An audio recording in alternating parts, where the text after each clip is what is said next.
Romance of Sui and Tang Dynasties Chapter 3. Up front, the text is about its philosophy. Yeah. Doesn't bury the lead. Not at all. Right at the start, it lays out this core tension we're going to explore. It says, look, national fortune, misfortune, yeah, it's tied to heaven's will, destiny, fate, call it what you will. But it's overwhelmingly caused by human action. That's the key phrase. What people do. Which sets up this incredible irony almost immediately. It really does. The text warns you straight up.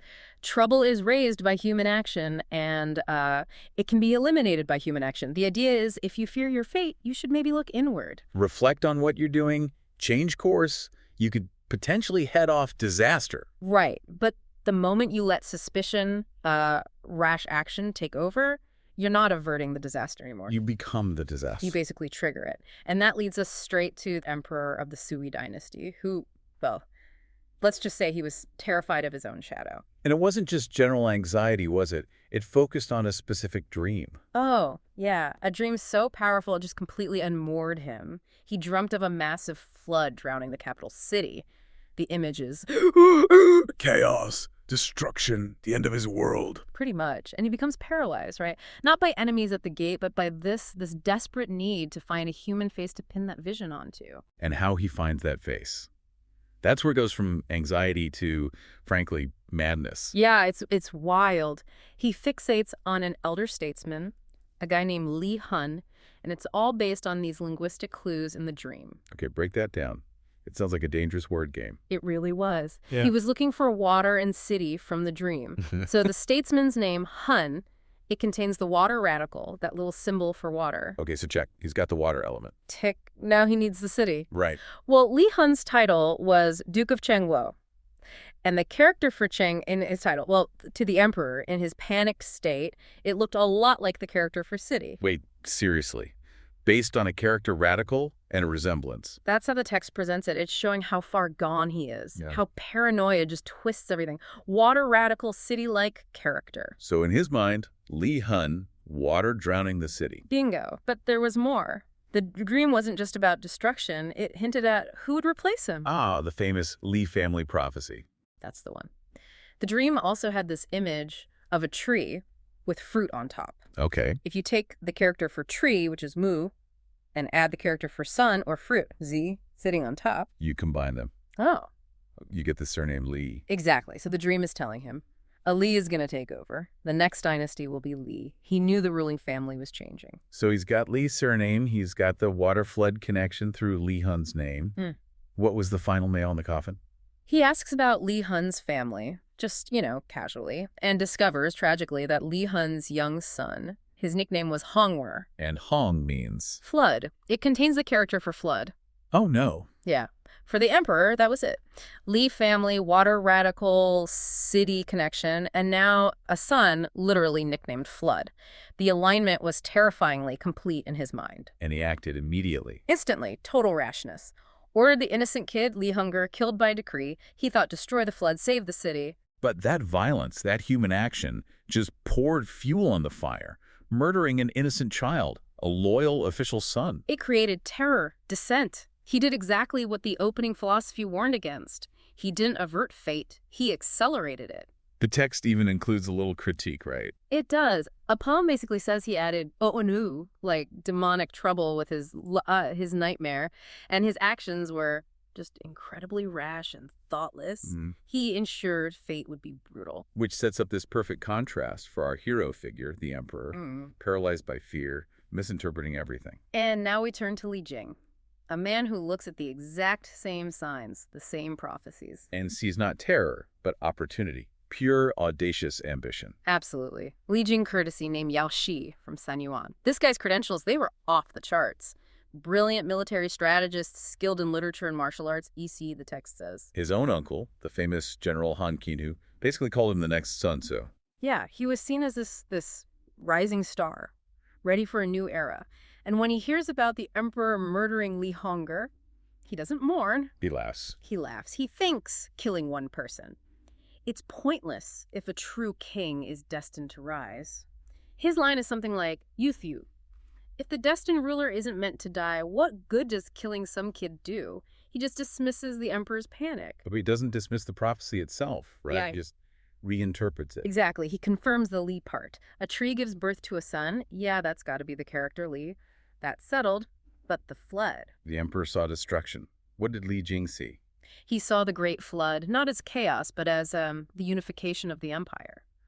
The flood wasn't drowning the kingdom, it was washing away the old, corrupt Sui regime, making way for something new, unified. So now he's certain a Li will rule, and the next logical question for someone like him is, Could it be me? Is my surname Li? Am I the one? and this is where his confidence just goes into overdrive. He decides he needs divine confirmation. But he doesn't just, pray politely. Oh no. This is maybe the boldest act of divination in the entire genre. He goes to Huazhu, to the temple of the West Yu Great King, the god of the western peak, Mount Hua. A seriously powerful deity. And we need to underscore how audacious this is. You don't demand answers from a major mountain god. That's basically challenging the divine order. It's completely nuts. It's like marching into, the Supreme Court and demanding they tell you if you should run for president. So what did he ask? He submitted a formal petition, a prayer, asking for guidance. Should I assume the great treasure, meaning should I try to seize the throne myself, or should I find and serve a true lord? Okay, fair question. But then came the kicker. The threat. He added a condition, non-negotiable. Which was? He told the god, basically, if you don't give me a clear answer in 3 tries, I will personally come back here, chop off your statue's head, and burn this temple to the ground. He threatened to kill the god and destroy his house. Yep. Isisil. Can you imagine? The sheer self-belief is staggering. So how did the god respond? Did the temple just collapse? No, the initial response was weird. Deliberately ambiguous, you could say. How so? He used divination blocks. These are usually 2 pieces of wood, flat on one side, curved on the other. You toss them, they land either yin or yang. Simple binary. Okay. His first 2 throws. The blocks didn't land flat. They both landed perfectly balanced, standing straight up on the ground. Standing up? What does that even mean? Exactly. It means nothing. It's complete ambiguity, neither yes nor no. It's like the universe saying, whoa there, buddy, not so fast. But Li Jing wasn't having ambiguity. Not a chance. He apparently got angry, yelled at the altar, demanded a clear sign of his destiny. He's not taking maybe for an answer. So the third toss? The third toss finally gave a clear result. A yang line, a positive, favorable sign. And how did Li Jing take that? He immediately interpreted it as confirmation. Yang represents the sovereign, the ruler, so in his mind, boom, destiny confirmed. I'm the guy. He was triumphant, left everyone else just staring, bewildered. He'd basically strong-armed the gods into giving him a thumbs up for kingship. But that's not the end of his story, is it? He doesn't become Emperor Li Jing. Right, and this is the brilliant narrative twist, the divine correction. He got the sign he demanded, but fate wasn't quite done refining the message. It came in a dream that night. That's the subtlety here. Destiny sort of said, okay, you forced my hand, but let me clarify the terms.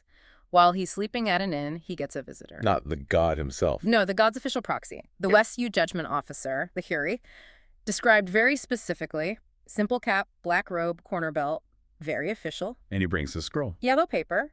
And on it is a verse, a poem, that lays out Li Jing's actual path. Okay, this poem is the pivot point for him, right? It changes everything. It absolutely does. It basically redirects his ambition. The verse is layered, talks about success in the South and West, finding a wife, the red thread reference. A destined partner. Right. Achieving high rank, mounting the phoenix in the government, all sounds great. But the crucial lines are near the end. What do they say? They talk about how his success, his foundation, depends on recognizing the true situation. It relies on his ability to see the whole picture. And the key metaphor. A single chessboard recognizes the true dragon. That's it. The chessboard. Meaning Li Jing isn't meant to be the dragon, the emperor. He's meant to be the one who understands the entire game, the whole board, well enough to identify and support the true dragon, the master strategist. So it wasn't a no, it was a not that way. Precisely. And the judgment officer spells it out. He advises him, don't be greedy, don't be impatient, wait for the right time. And the most important instruction. Choose the right lord to serve. Find the real destined ruler and help him. And Li Jing. He accepts this after threatening a god. Instantly. Based on this divine scroll, he completely abandons the idea of becoming king himself. He realizes his destiny isn't the crown, it's to be the crucial advisor, the one who assists the true lord. He traded sovereignty for strategic influence. That's fascinating. It confirms that idea that maybe great ambition finds its best outlet in service sometimes. And the story brings him back down to earth right after this cosmic revelation. Yeah, there's this simple scene. He's riding near Yuan, visiting a friend. Late spring, early summer. He stops, asks an old farmer for some tea. And the text makes a point of noting the ground dry, hard. There's been a long drought. Oh no! It's not just scenery, is it? And no, it's a subtle reminder the land is suffering under the current regime. The drought reflects the state of the empire, the failure of the Sui. It silently underscores why a change, a true dragon, is needed. And then fate, or maybe just narrative convenience, pulls him toward his next encounter. Right. He spots a rabbit near some rocks, shoots with an arrow. But the rabbit doesn't drop. Nope. It bolts, running off with the arrow still stuck in it. Classic narrative hook. So he gives chase. Of course, he follows this wounded rabbit, maybe chasing the new path he's just been shown, way off into the countryside. Until sunset. And he realizes he's lost. Completely lost. Oh, the text says, lost on the twilight path. But then, being lost leads him to see something new. What's that? In the distance, high buildings, grand mansions, somewhere he can maybe find lodging for the night. And he sees this massive estate. Massive and incredibly luxurious. The sources use descriptions like painted rafters and carved beams, pearl curtains and jade screens. It sounds less like a house and more like, I don't know, a treasure vault. Just completely over the top. So much wealth, it feels unreal. Exactly. And Li Jing, maybe he's just exhausted, maybe a bit awestruck. He accepts the situation. He's greeted by this old madam. Describes her as about 50, dignified, dressed simply, though, which is an interesting contrast. Carries this sort of regal presence. She lets him stay, mentions her sons are away. Now, wait a minute. If it's that unrealistically fancy, isn't Li Jing immediately suspicious? Like, this can't be right. Or is he just too tired? Or is there some magic influencing him? That's a good question. I think he's definitely curious, maybe even a bit wary, but hospitality rules were strong. You generally accept shelter when offered. Okay, fair enough. But the clues start piling up pretty quickly, right? Oh, yeah. He can't sleep. The place is probably buzzing with strange energy, so he checks out the library. And the books aren't, Confucius or histories of the emperors. Not at all.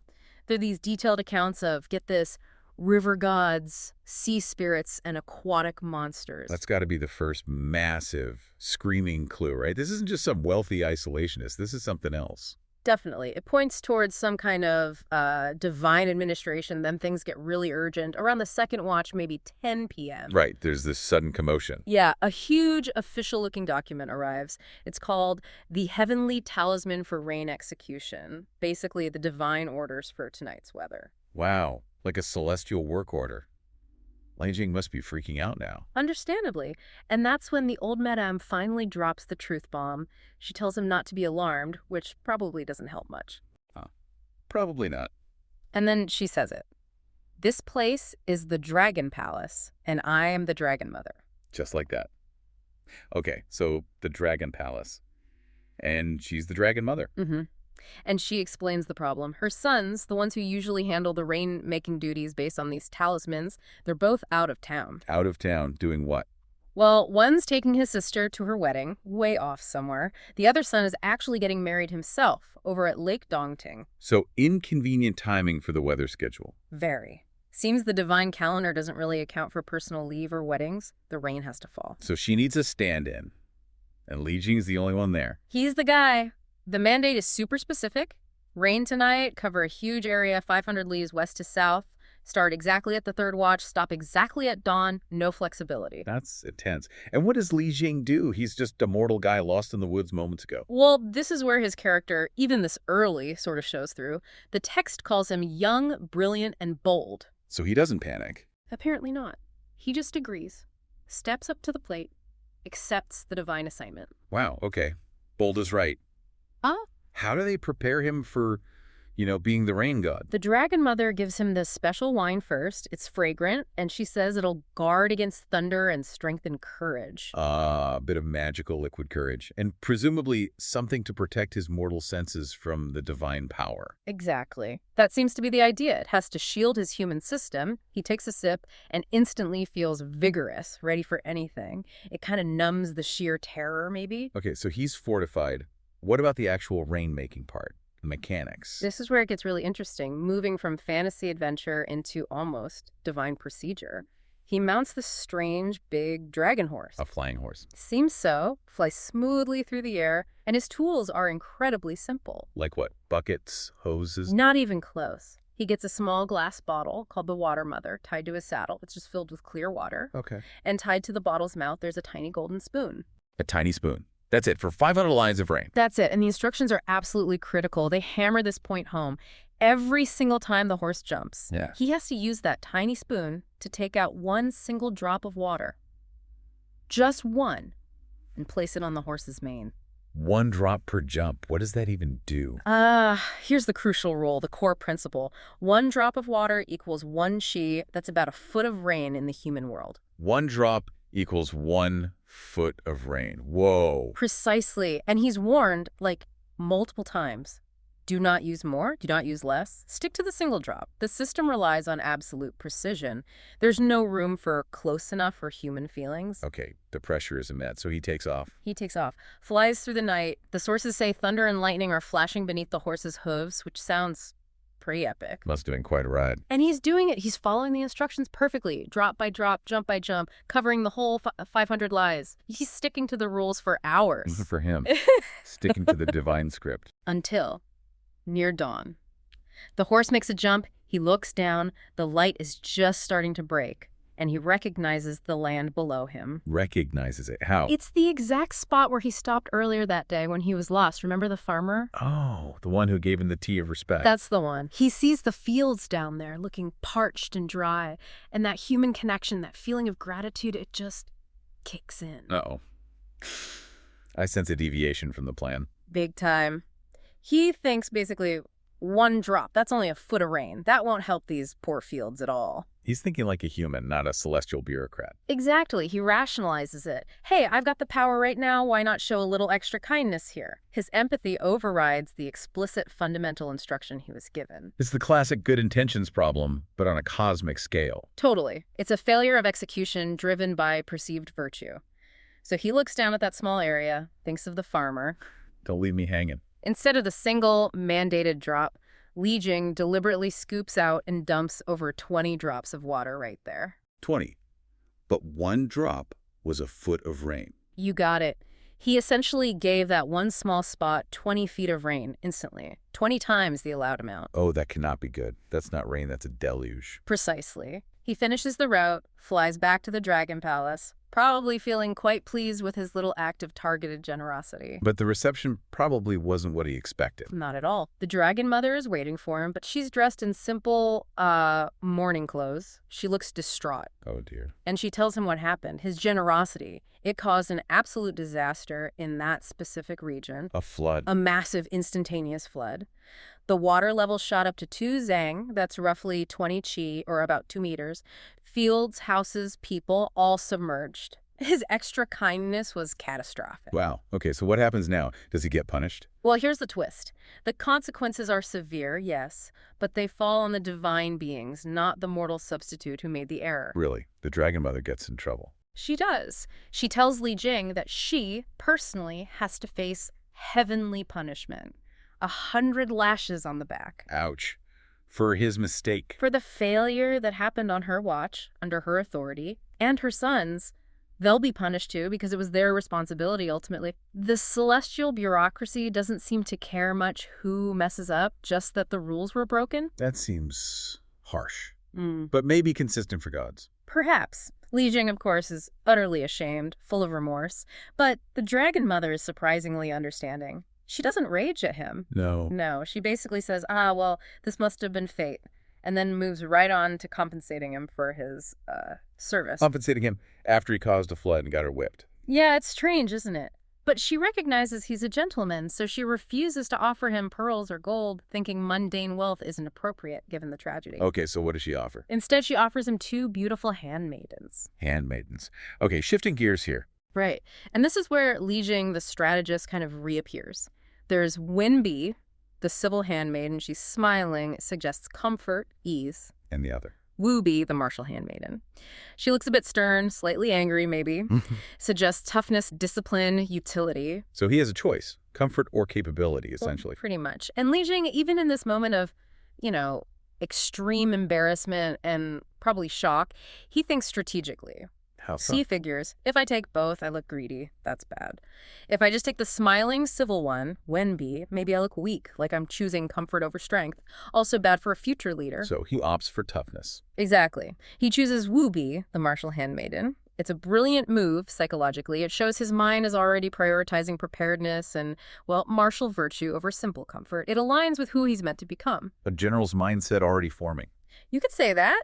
And this choice immediately unlocks the real reward. They leave the Dragon Palace and get this, they walk just a few steps away, turn around, the whole opulent compound, the Dragon Palace, it's just vanished, gone, poof. Wow. Underscoring the whole unreal temporary nature of it all. Totally.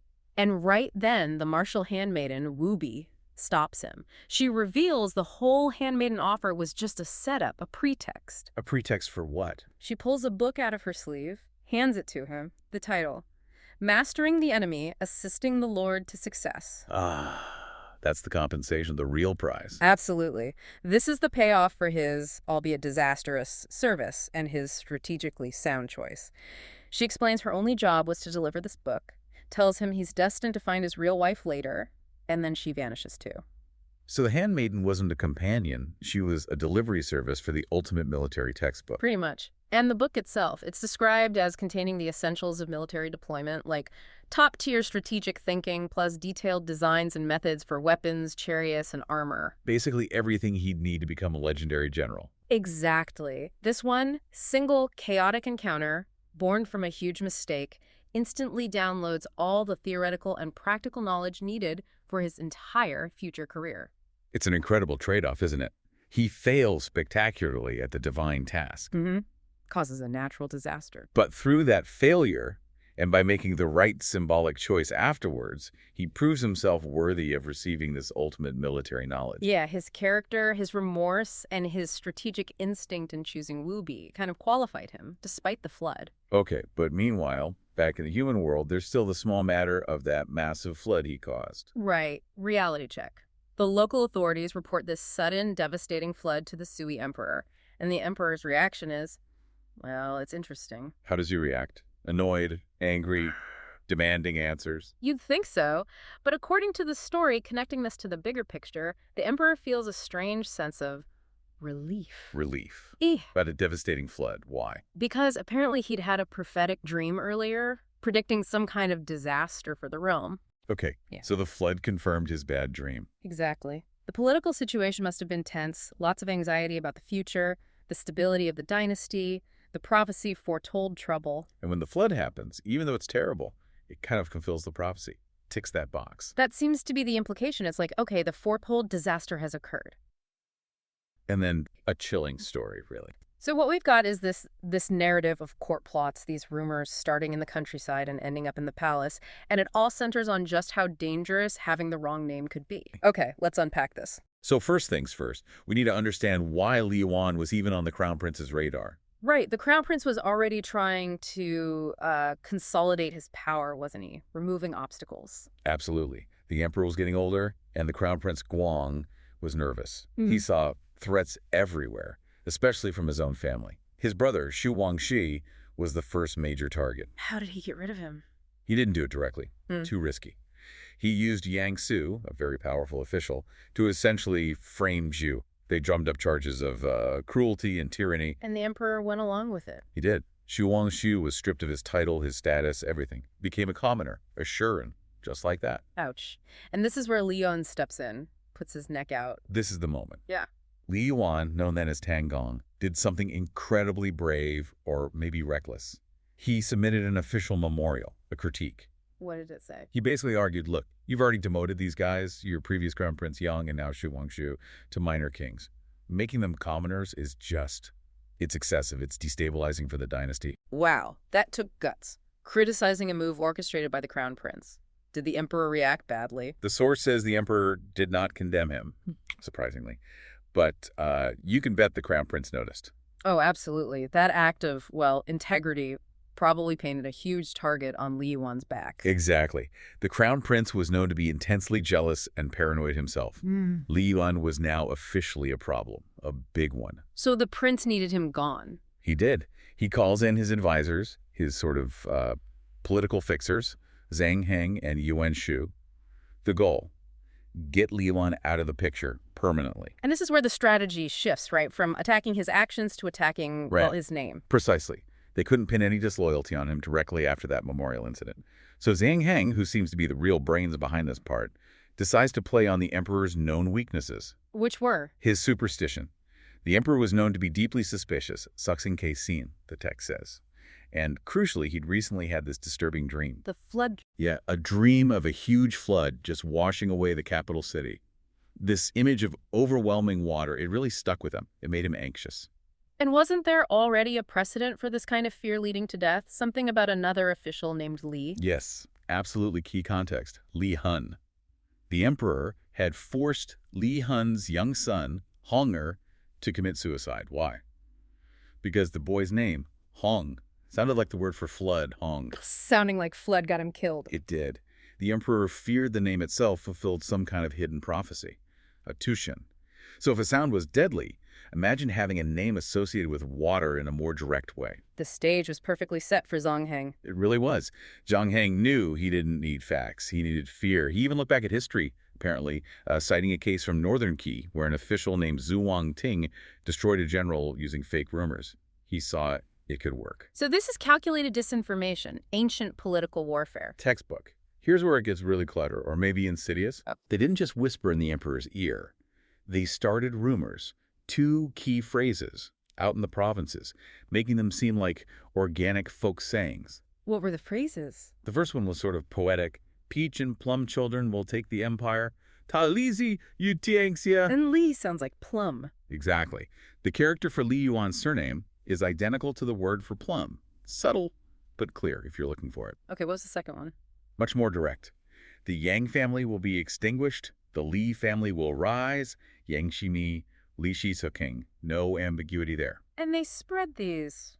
How? Started with children chanting them in the countryside, apparently. Then the rumors filter up through the towns into the city streets until eventually the crown prince could innocently report these disturbing street rumors to his already paranoid father. The trap is sprung, clever and terrifying. It is. But there was a slight miscalculation initially, which actually might have bought Li Yuan some time. The emperor, hearing Li family rising and thinking about water, immediately jumped back to the other Li he was paranoid about. Li Hon, the father of the boy who was killed. Exactly. He focused his suspicion there first, but Zhang Heng was ready. How did he keep the focus potentially shifting to Li Yuan? Linguistics. He pointed out something crucial to the emperor. Both Li Han's given name, Hun, and Li Yuan's given name, Yuan Hen, share the same visual component, the radical prisi, which means water.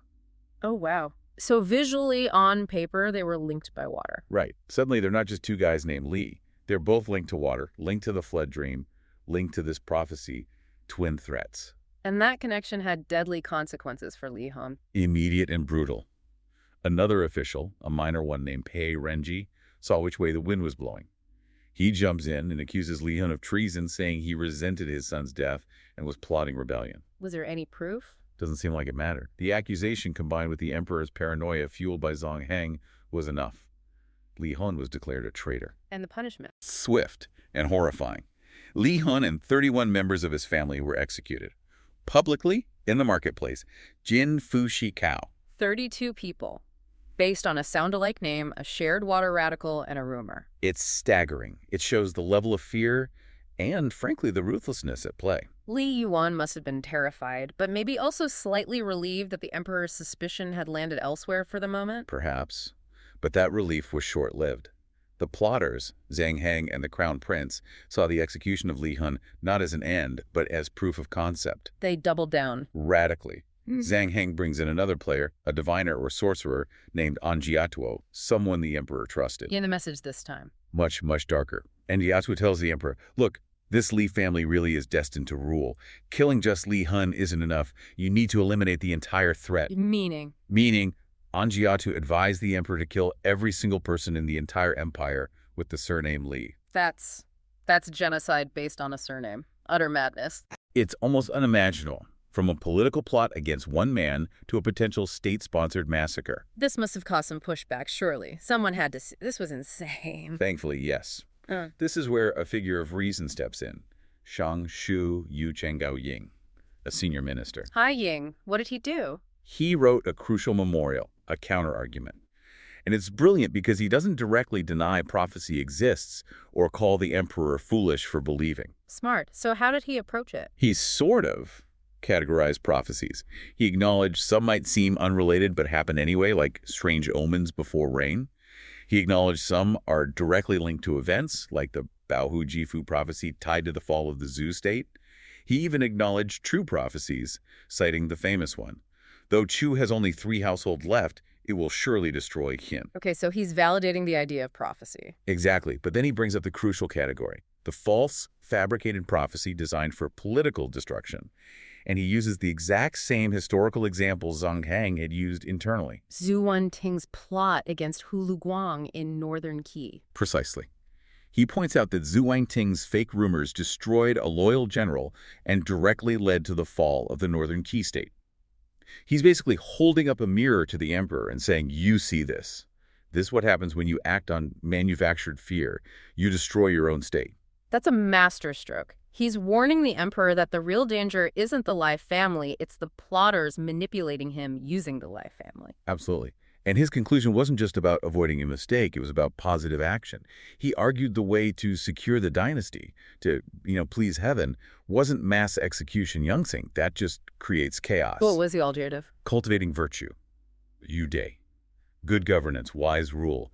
That's how you secure the mandate of heaven, not bloodshed based on whispers. A return to reason. Did it work? Did the emperor listen? He listened. Haiying had given him a way out that addressed the fear without resorting to mass murder.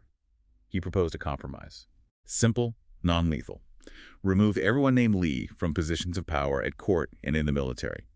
Buddha Zai Chao, Buddha Guanbing Yangxi. Take away their influence, address the threat symbolically, but don't kill them. And Li Yuan?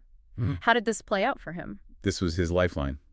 The immediate danger, the threat of mass execution, was off the table thanks to Haiying. Seeing his chance, Li Yuan acted quickly. What did he do? Flee? No, more subtle. He claimed illness, Ki Taiwan Yongbing, asked for permission to leave the capital, go back to his family base in Taiwan to recover his health. And the emperor agreed. He did, probably relieved to have a solution. But here's the incredible irony. Go on. While letting Li Yuan leave court, the emperor appointed him Taiwan Futan Shu, basically the overseer or governor of Taiwan. So the plot designed to destroy him ends up sending him away from the dangerous court and puts him in charge of a major regional power base, the very place he'd later launch his rebellion from? Exactly.